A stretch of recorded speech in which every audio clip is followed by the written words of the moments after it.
డబ్బు, అనారోగ్యం, ఉద్యోగం, వ్యాపారం, అప్పులతో బాధపడుతున్నారా? మీకోసమే లాంచ్ యువర్ ఫ్యూచర్ ప్రోగ్రామ్. నమస్తే, welcome back to Suman TV. బంగారం ధరలు మరి మనం గోల్డ్ పైన చాలా వీడియోసే చేసాం కదా. మరి ఒక్కసారిగా గోల్డ్ తగ్గినట్టే తగ్గుతుంది, మళ్ళీ పెరుగుతుంది. అంటే స్వల్పంగా మళ్ళీ చూసుకుంటే బంగారం ధరలో ఒక మార్పు అయితే కనిపిస్తుంది. మరి ఒక్కసారి ఈరోజు డిసెంబర్ 31, డిసెంబర్ 1వ తారీఖు నుంచి మరి 31వ తారీఖు వరకు అంటే అసలు బంగారం ధర డిసెంబర్ నెలలో ఎలా మూమెంట్ ఉంది అనేది ఒకసారి హైదరాబాద్ రేట్ గురించి మాట్లాడుకుందాం.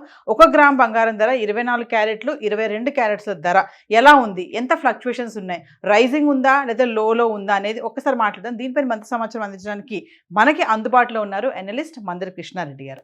నమస్తే సార్. నమస్తే అమ్మ. సార్, మరి నేను చెప్పినట్టుగా ఒకసారి డిసెంబర్ నెలలో బంగారం మూమెంట్ అనేది ఎలా ఉంది ఒకసారి చూద్దాం సార్. బంగారం అనేది చాలా విలువైన లోహం, మహిళలు ముఖ్యంగా ఇష్టపడేది.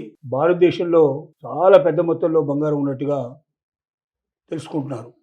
అయితే ఇదంతా మహిళలకే సొంతమైన పరిస్థితి, ఎక్కువగా ఆభరణాల రూపంలో ఉంది. దీని గురించి ప్రభుత్వం చాలా సీరియస్గా ఆలోచిస్తుంది.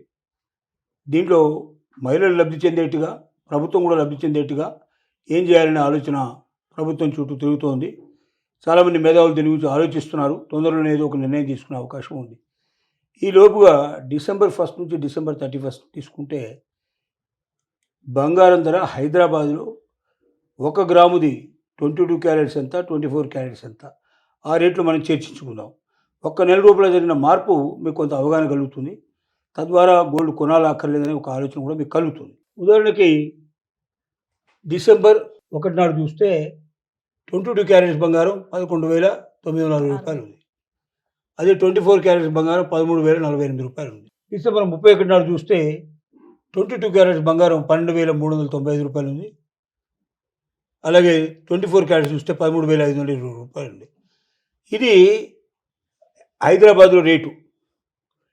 హైదరాబాద్లో 1 గ్రాముకున్న రేటు ఇది.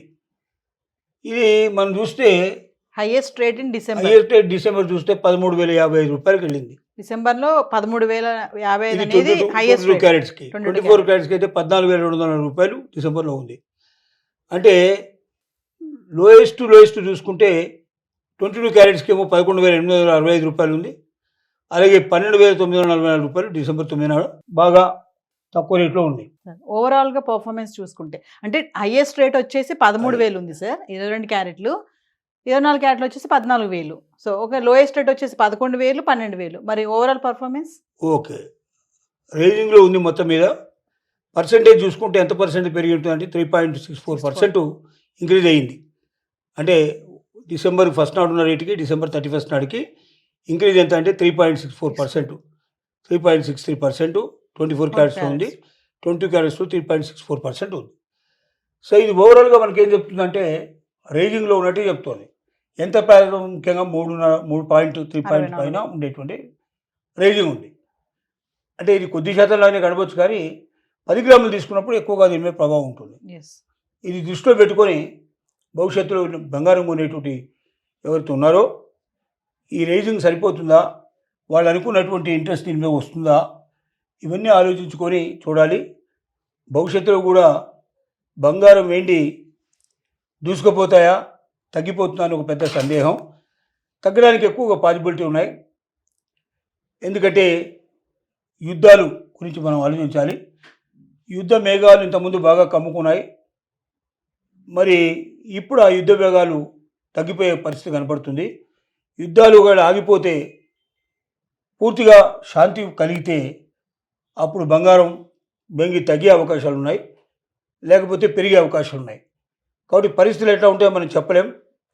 డాలర్ మీద, 2 స్టాక్ మార్కెట్ మీద, రకరకాల ఆలోచనల మీద ఆధారపడింది.